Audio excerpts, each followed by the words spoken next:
Chennai love story cinema ಹೇಗಿದೆ ಅಂದ್ರೆ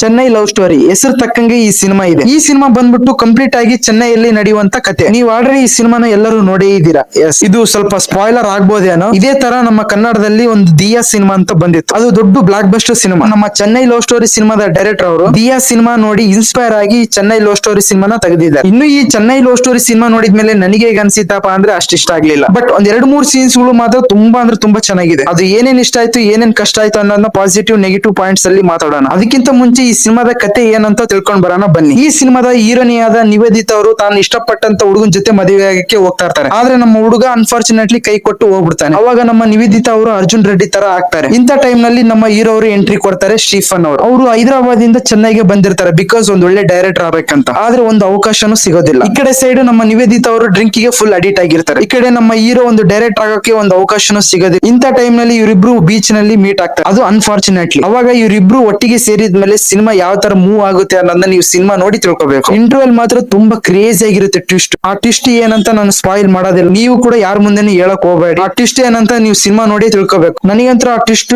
ತುಂಬಾ ಕ್ರೇಜಿ ಅಂತ ಅನಿಸಿತು. ಇನ್ನು ಈ ಸಿನಿಮಾನ ಫ್ಯಾಮಿಲಿ ಆಡಿಯನ್ಸ್ ನೋಡಬಹುದು ಅಂದ್ರೆ ಆರಾಮಾಗಿ ನೋಡಬಹುದು. No adult scenes, no vulgar words, no expose scenes.